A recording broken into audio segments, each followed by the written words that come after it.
Hello and welcome.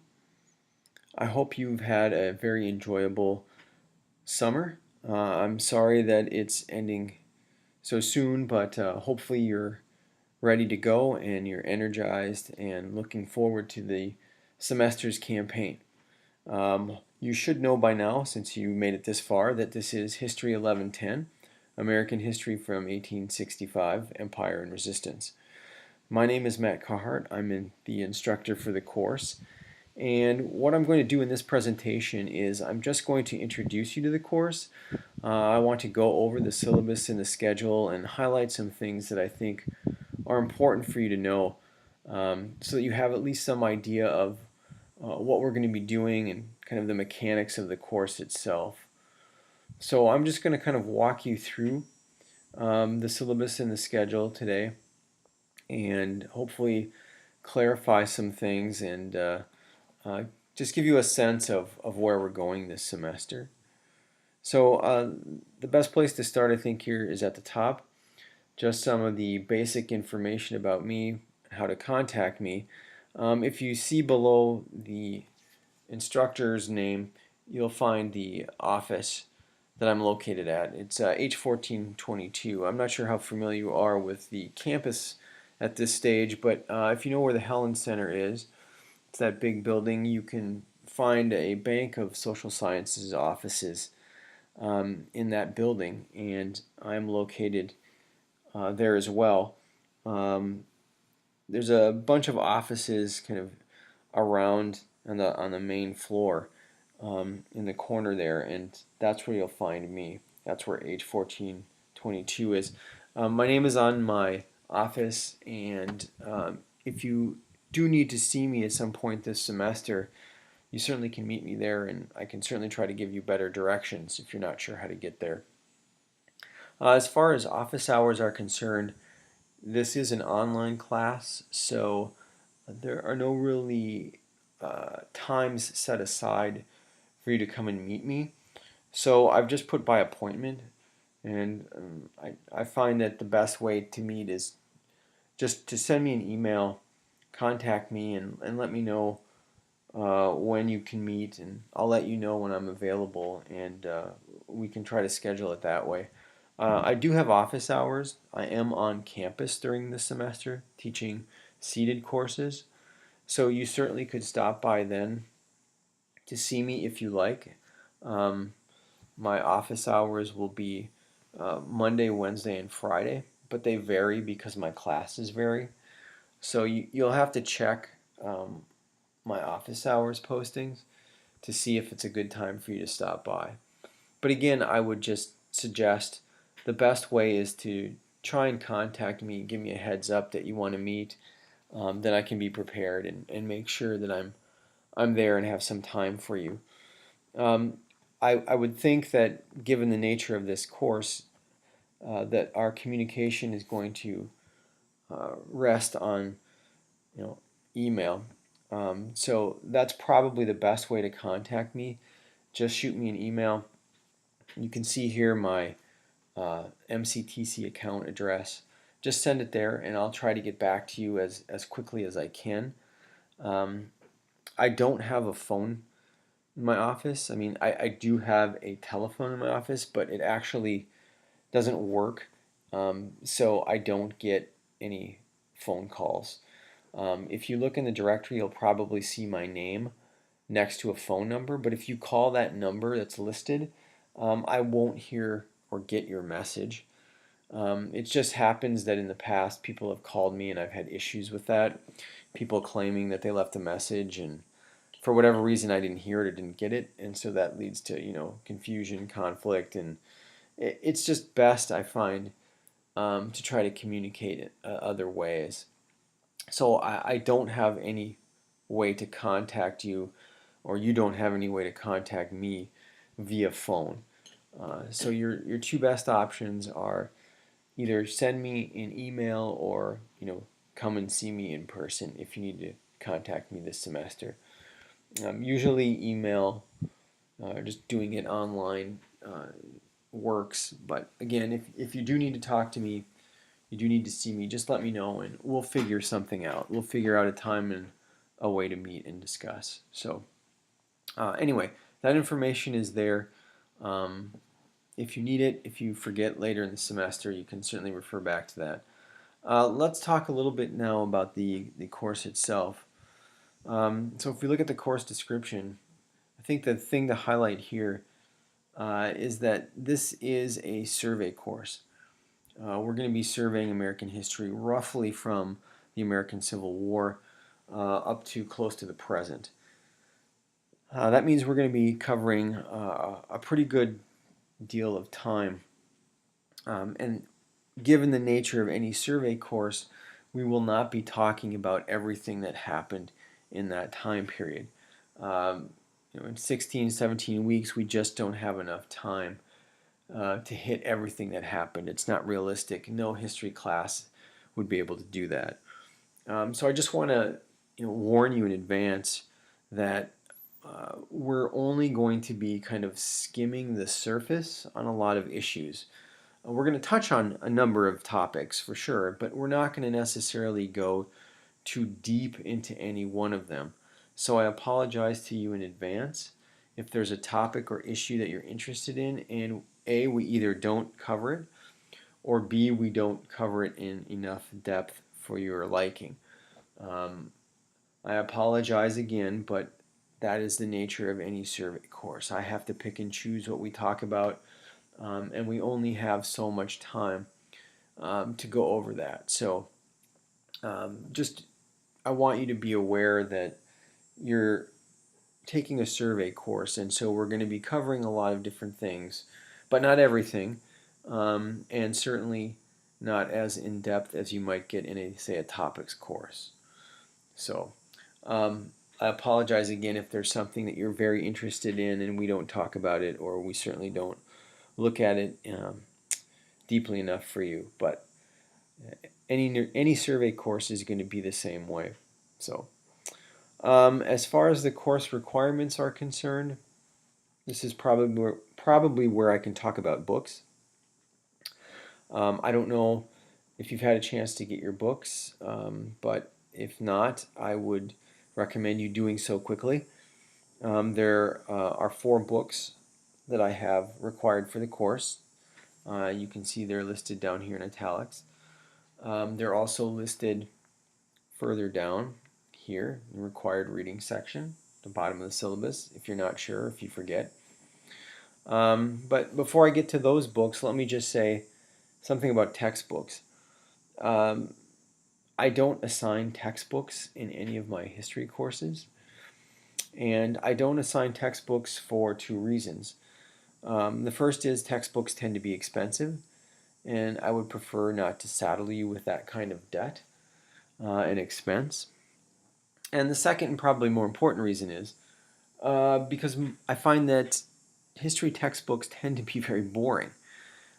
People fall asleep reading them. They have a hard time generally getting through them.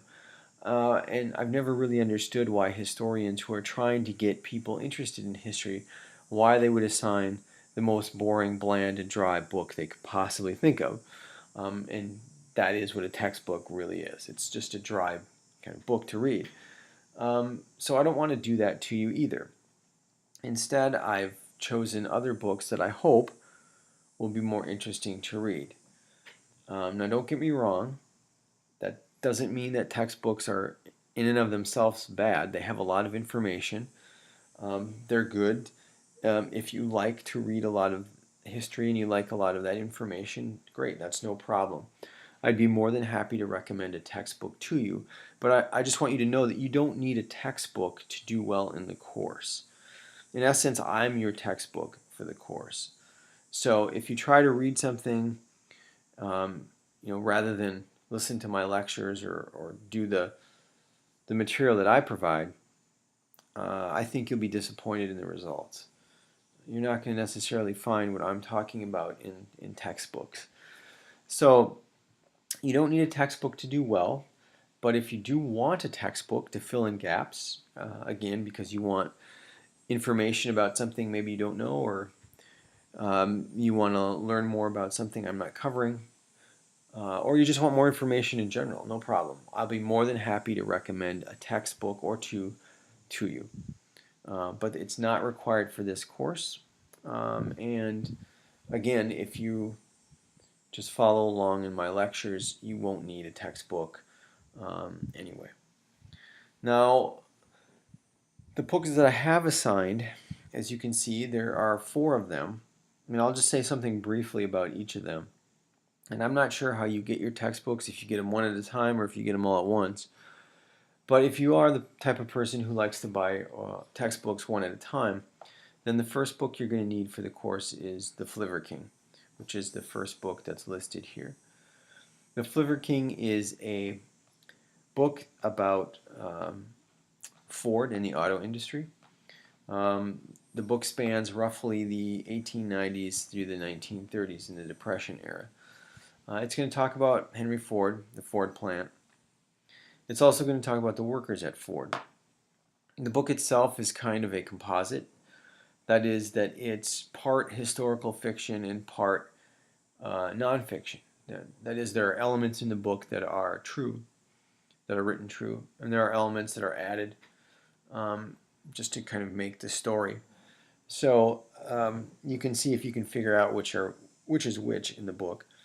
Excuse me, but it's a good book, and obviously it's going to deal not only with the auto industry but with other issues in American history during that early 20th century period. The book isn't too long. I don't think you'll have any trouble reading it. It's pretty straightforward. But that's the first book that you're going to want to read. So if you don't have it, get it because you'll be reading that relatively soon. The second book that you'll be reading this semester is actually the last one that's listed here, and that is America is in the Heart. Excuse me. This book gets to a couple of different issues. Primarily, the book is about an immigrant to the United States, so it's going to deal with immigration. But it deals with immigration in a way that really focuses more on the immigrant experience in the United States. In this case, it's about a Filipino immigrant. And the other thing about the book is it covers a time span around World War II, the 1940s, 1950s, that time period. So it looks at immigration and immigration experience at that time in American history, which I think is a time that kind of gets lost when historians think about immigration in the United States. As you'll see, there's a lot of focus on immigration around the turn of this 20th century, and there's a lot of focus on immigration since the 1960s in the United States. But that period in between kind of gets overlooked, and this book, at least in some measure, addresses that issue. So again, I think it's a fairly easy read. I don't think it's going to trouble you to get through it. It's not overly dense. But that will be the second book this semester. The third book that you'll read will be Coming of Age in Mississippi, the one listed right here. And that book is going to deal with the Black Freedom Movement, early Black Freedom Movement in the United States in the late 50s and early 1960s. Very famous book, very well-known, popular book, very easy to read. It's about Anne Moody and her experiences growing up in the American South, and then her experiences in that early, what was then called the Civil Rights Movement in the United States. So I don't think you'll have any trouble with that book either, and that book will come really the second half of the semester. And then the last book is If I Die in a Combat Zone, Box Me Up and Ship Me Home, which is a book written by a Minnesotan, a man who served in the Vietnam War in the 1960s, and it'll be about his experiences and his observations and his feelings about the war and everything that surrounded the war in that time. It's a good book. It's an easy book to read, fairly quick, I think, to digest. You won't have any problems. But that will be the final book that we'll read this semester when we're talking about the Vietnam War in the 60s and the 1970s. So those are the 4 books that you will need. Please get them if you haven't already, and hopefully they'll be more interesting than a textbook will be for you. So those are the readings. The last thing I would say in this section here is there are no incompletes in this course, so please make sure that you finish all of your work during the semester. I don't want anybody's grade bleeding over into the holidays or into the spring semester. You need to finish everything before we finish with the class this semester. Also note that the final exam is the week of December 17th to 21st. It's a later exam period this year than it has been in the past. The other thing to note, and I will try to remind you when we get closer, but just be aware that the final exam week is actually shorter than the normal week.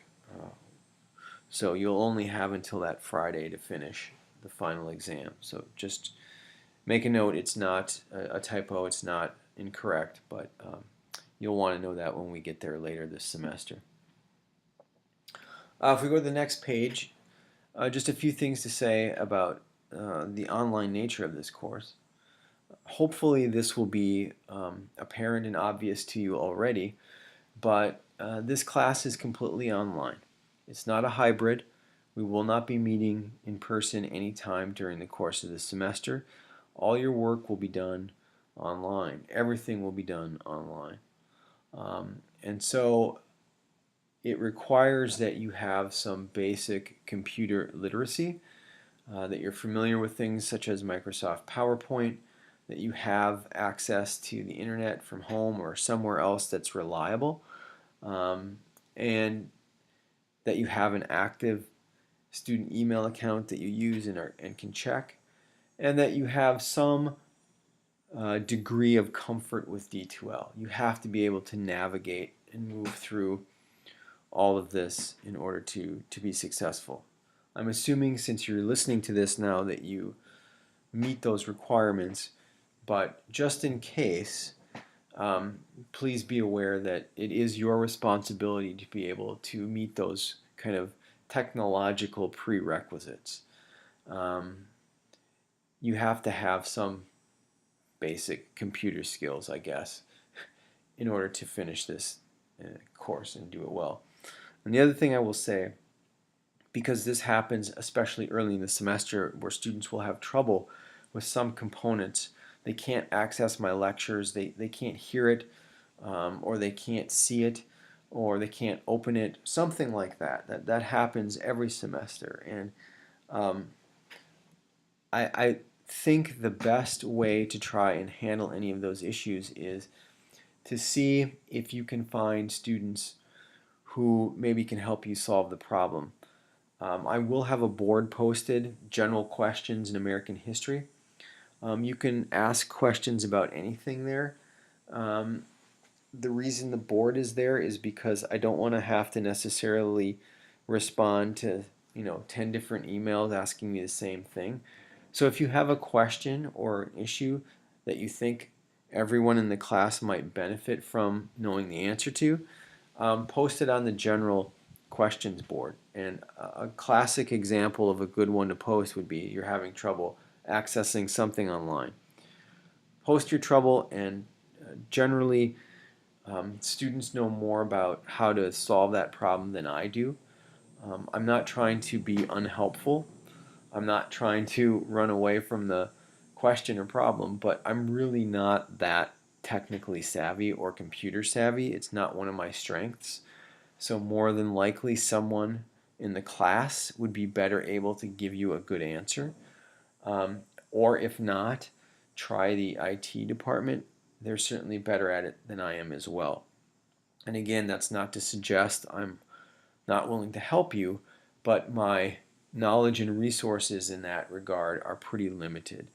So I would say first thing is try to post something on the general questions board and see if someone can give you a good answer. If not, try to contact IT, and certainly I'll do my best to try and give you advice or point you in the right direction.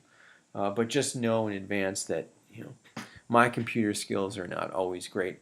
And the other thing is I don't know your side of it. I can't see or know exactly what you're trying to do to access things, so that makes it harder for me as well to be able to give you good help or good direction. But in any event, the point is that you need to be able to use the online tools well, and hopefully that's, again, pretty obvious, but just in case it's not or you're wondering, um, you will need to be able to do some basic things with D2L and with Microsoft PowerPoint in order to be successful in the class. And again, if you do have problems, ask, share it with everyone, and hopefully someone will be able to get you an answer. And I certainly will do my best as well.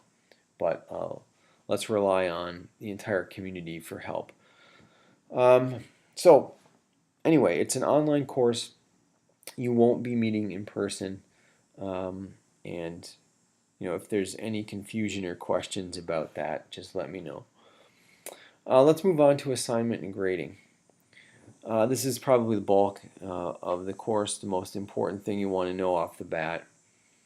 And as you can see, if you kind of scroll down here, I've listed my grading components here by percentages. And yeah, they're a little kind of unconventional percentages, but I wanted to try to create a little more balance in these different aspects of the class. So that's why you see the numbers kind of a little more unusual perhaps than normal. So first of all, there's going to be a midterm and final exam in this course. And as you can see here, the midterm and final will both be multiple choice and matching. It says here account for 24% of your final grade. That's wrong. It should say 22%.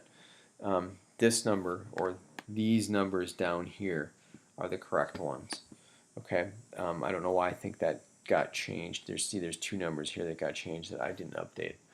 But I'll try to update that and repost the document. But just know that the midterm exam will be 22% and the final exam will be 30%. Both will be multiple choice.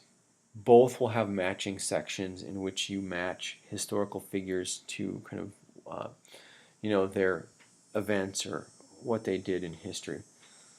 So those exams will be very important. The final exam will also have a short essay question, which is one of the reasons why it will be worth a little more of your final grade. But that's over 50% of your final grade will be based on what you do in the midterm and the final exams. They're very important.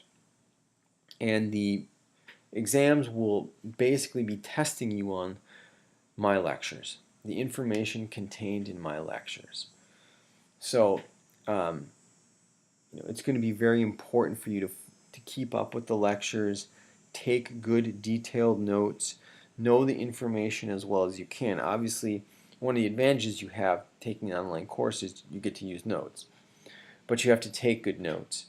And you'll see as you get into my lectures, but you're going to want to make sure that you're not just skimming through the lectures, or you're not just listening to them as you're doing 3 other things, or that you don't just have it on in the background. I don't think you'll do well that way. I think you need to listen to the lectures when you're concentrated, when you have time to take notes. You just need to give your full attention to them, because the better you do at taking notes on them, I think the better you'll do on the exams. And as you can see from the percentages, the exams are going to be critical in shaping your final grade. So again, multiple choice, matching, and then one short essay on the final. But they're going to be drawn primarily from the lecture material.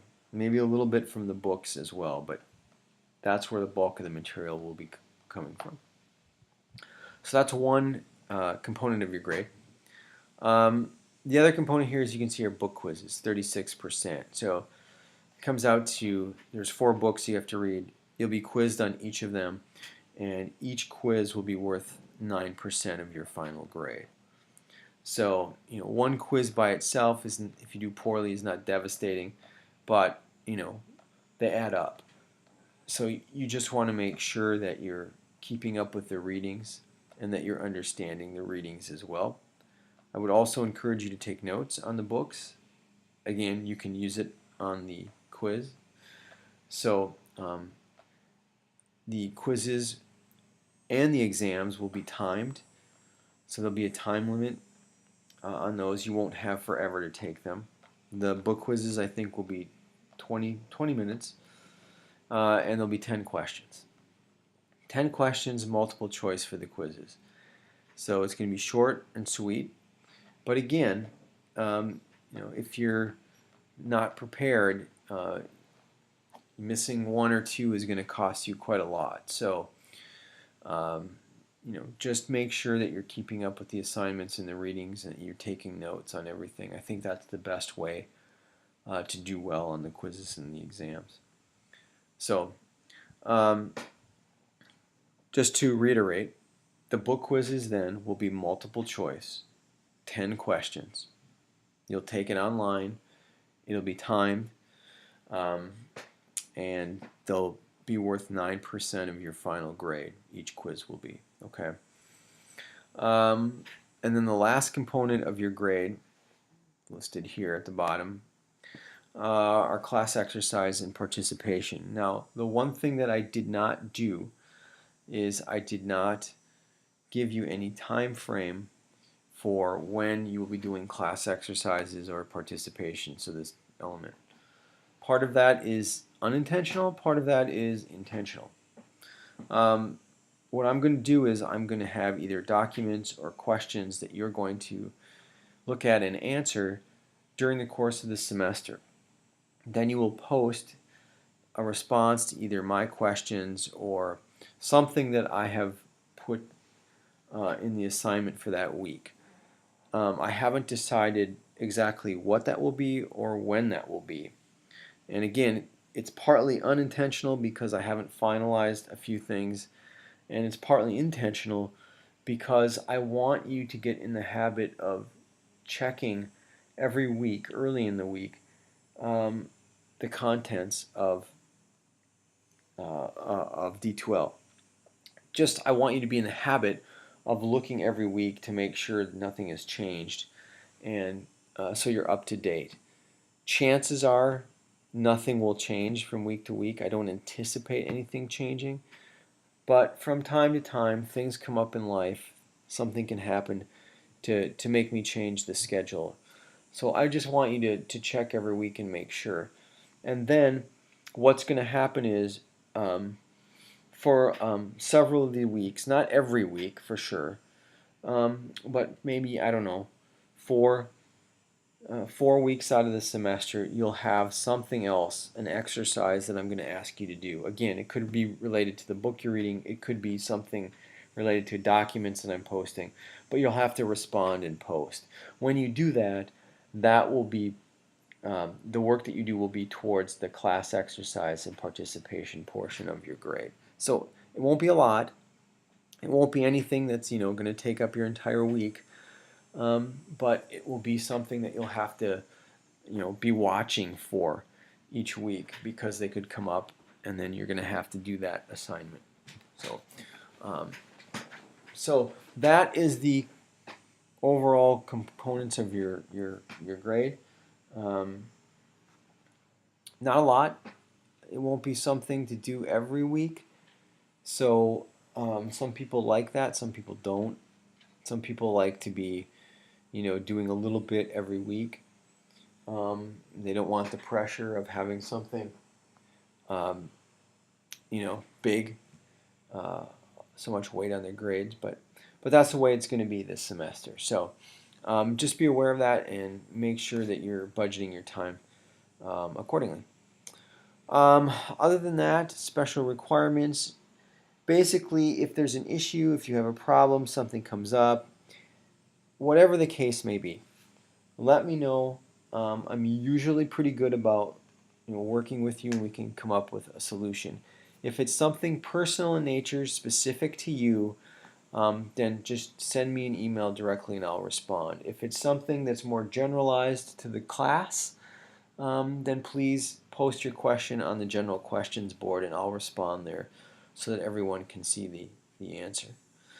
You have the required readings, again listed here in case you forget. They should be available in the bookstore. They also should be available easily online if you want to look for discounts. You certainly can do that, and I'm sure you'll find prices cheaper, but if not, they should be in the bookstore as well for you.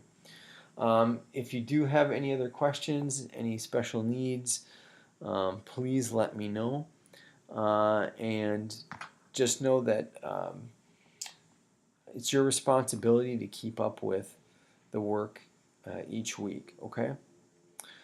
All right, so let's now move on and see if we can take a quick look at the schedule for the semester. There's a couple things I want to say about the schedule. The first thing actually is at the bottom here, and probably the most important thing, and that is that this is a tentative schedule and a general outline only. Now, what that means is that things can change during the semester. In other words, you know, in week 5 I have expansion and conquest, and these are the things I want you to do. That could change. Now, I would say that's unlikely to happen this semester. Usually I stay on track with my online course, but you never know. If something happens, things might change. So again, just be in the habit of checking early every week to make sure that we're on schedule. But this is a general outline only. So don't think that if you look at this that everything's going to be the same necessarily from now until the end of the semester. I will post every week your assignments and your lectures to listen to. So check every week and you'll see that and you'll be up to date. What I've tried to do here is just give you an idea of what you're going to need to do each week, and then also what lectures you're going to need to listen to as well. So you can see week 1, you are listening to the course introduction. When you're finished with this, you should move on and listen to the What is History lecture. And then that will be it for this first week. Okay. Again, next week you have 2 lectures to listen to, and that's it, and so on. Now, the other thing I want to point out about the schedule here is that you basically aren't going to have any assignments. If you look at this, you just have some lectures to listen to each week. You won't have anything really to do, nothing that you're going to be tested or graded on, until you get here to the Flivver King. Okay? So I say that because people are going to ask or wonder what their grade is in the course. Well, you don't really have a grade until you start turning something in, and that's not going to happen until we get to mid-October. So that may seem a little strange, and it probably is compared to most classes, but I just want you to be aware of that. So don't get yourself into a false sense of security that nothing's happening, because all the things you're doing here in the early parts of the semester are going to add up, and when you finally have that midterm on October 22nd. So back-to-back weeks. You'll have nothing until the Flivver King quiz, and then the next week, the midterm. Okay, so just be aware of that, and again, plan your time accordingly. Like I said earlier, I might have you do an exercise or 2 somewhere in here in the weeks before, so be aware of that. But generally speaking, you're not going to have anything, you're not going to have a quiz or any exam until we get to the middle of October. And then once you hit that point, from the middle of October all the way until the end, you're going to have more to do. So you're going to have a quiz, a midterm, then another quiz, then another quiz, then another quiz, and then the final. So things are going to be, more active in the second half of the semester than the first half. So just be aware of that as well. There's more to do in the second half than the first half. So plan yourself well so you're not surprised by that. Excuse me.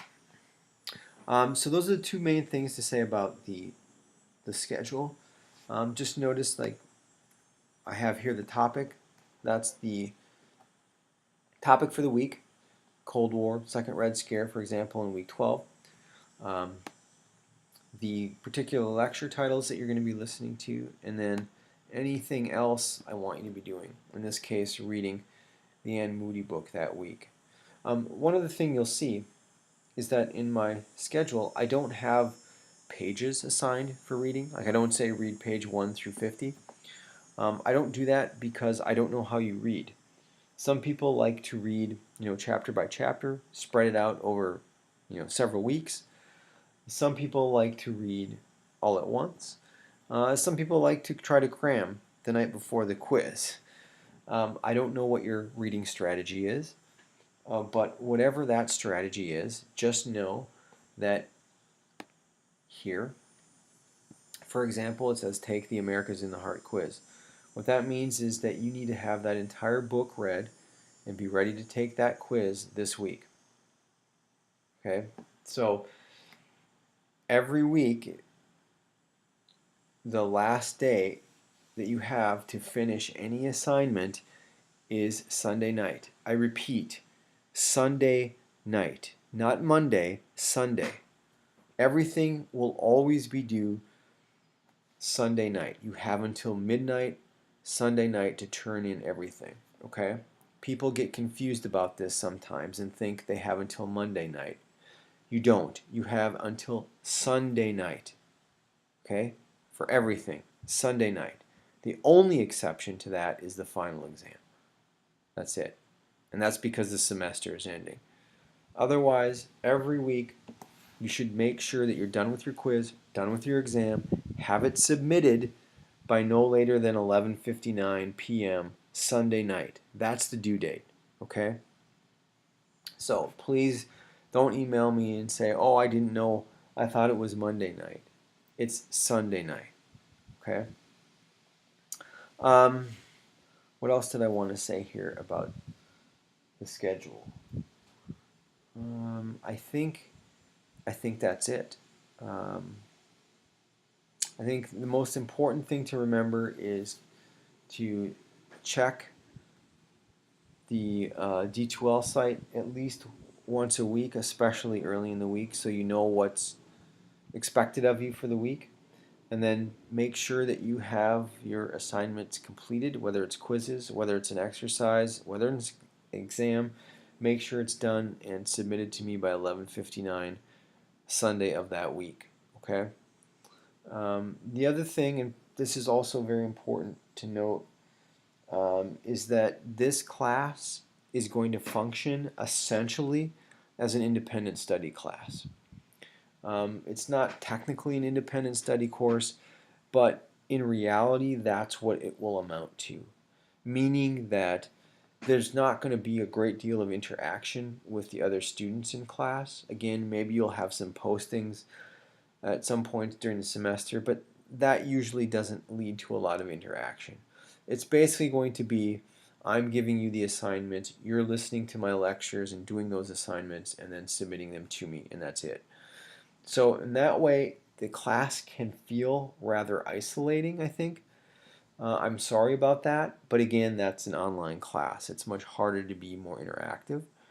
Um, and so if that's something that makes you feel uncomfortable, or you don't like that, or you don't do well in that, then I would rethink about maybe taking a different course or a seated course. If you're someone though who works well by yourself and can stay on task and you're okay with lecture and information, then it's probably the right place for you. I will add one other warning in fairness, and that is you're going to get a lot, and I mean a lot of information this semester. My lectures can be lengthy sometimes, so there's a lot really to know and to remember and to take down. If you're someone who hates lecture, if it's going to put you to sleep and you're going to feel bored, I understand. It's not for everyone.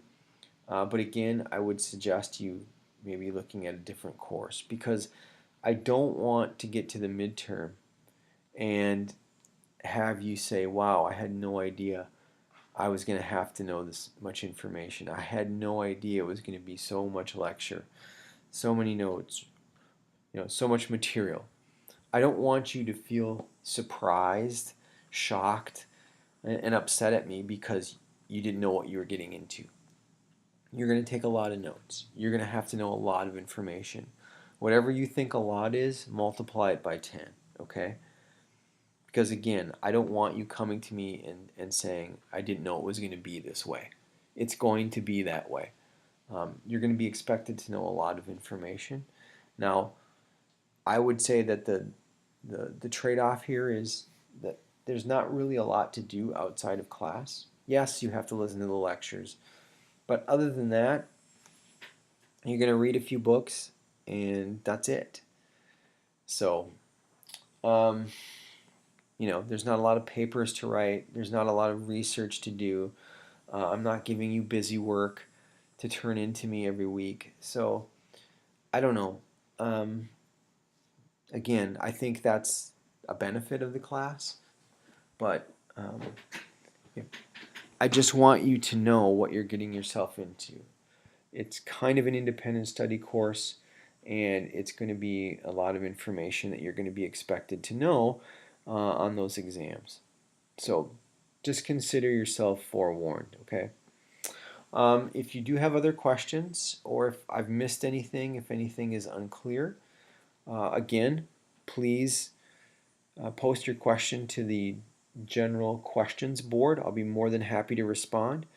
If it's something particular to you, then also please send me an email. I'll be happy as well to reply to you as soon as I can and get everything solved. Otherwise, I think that's it. Good luck this semester. I hope you enjoy the course. I hope you learn a lot.